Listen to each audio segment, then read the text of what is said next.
สวัสดีครับพบกับผมช่างพ่อบ้าน DIY นะครับวันนี้ผมจะมารีวิว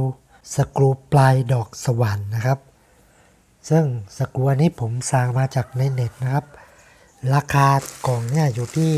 250 บาทนะครับเป็นสกรูที่สามารถจ่อเหล็กจ่อไม้จ่อปูนคอนกรีตได้นะครับเดี๋ยวเรามาดูแกะดูข้างในนะครับ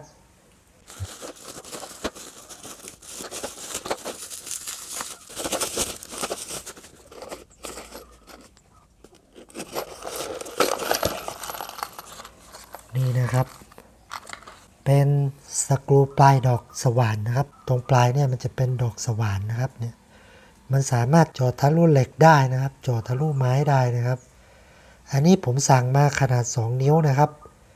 ความยาวมัน2นิ้วซึ่งมีหลายขนาดนะครับทั้งหมดนี้500ตัวนะครับรวมค่าส่งแล้วก็ทั้งหมด250 บาทนะครับตกตัวละ50 สตางค์นะครับซึ่งอันนี้ผมก็เอามาใช้สำหรับยิงยุทธเพื่อจะประกอบเป็นโต๊ะไม้ไผ่นะครับเหตุที่ผมสั่งมาแบบนี้นะครับเพราะว่าผมเคยไปซื้อที่ร้านวัสดุก่อสร้างนะครับเป็นแบบนี้นะครับผมเคยไปซื้อนะแบบนี้คือเหมือนกันนะครับมันชุบรุ้งเหมือนกันนะเวลามันโดนแสงนะมันก็จะมีเป็นสีลุ้งลุ้งวุ้งวิ่งวุ้งวิ่งนะครับถ้าอย่างถุงแบบนี้ซื้อที่ร้านวัสดุก่อสร้างอยู่ที่120 บาทนะครับมีทั้งหมด100ตัวอันนี้ขนาดยาวอยู่ที่2นิ้วครึ่ง120 บาทก็ตกประมาณตัวละบาท20 สตางค์เลยนะครับอันเนี้ยแต่อันเนี้ยตกตัวละ50 สตางค์นะครับถ้าใครที่ต้องการเยอะๆเนี่ยก็แนะนำให้สั่งซื้อออนไลน์ได้จะดีกว่านะครับมันจะได้เยอะนะครับ500ตัวเนี่ย250 บาทตกตัวละ50 สตางค์แต่อันนี้ตกตัวละบาท20 สตางค์เลยนะครับก็มีหลายขนาดนะครับถ้าใครจะสั่งนะก็มีตั้งแต่1นิ้ว2นิ้ว2นิ้วครึ่ง3นิ้วนะครับซึ่งราคามันไม่ตายตัวนะครับแล้วแต่โปรโมชั่นแต่ละช่วงนะบางทีก็อยู่ที่250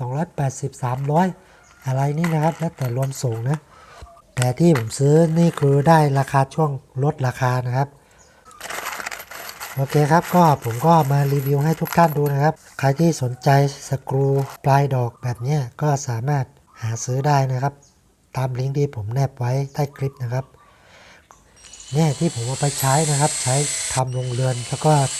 ใช้ในการประกอบโต๊ะไม้ไผ่พวกนี้ผมก็ใช้สกรูพวกนี้หมดเลยนะครับโอเคครับก็ผมก็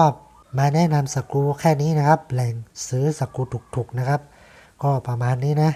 ก็หวังว่าจะเป็นประโยชน์กับทุกท่านนะครับใครชอบคลิปนี้ก็กดไลค์กดแชร์กดติดตามด้วยนะครับขอบคุณที่ติดตามชมครับสวัสดีครับ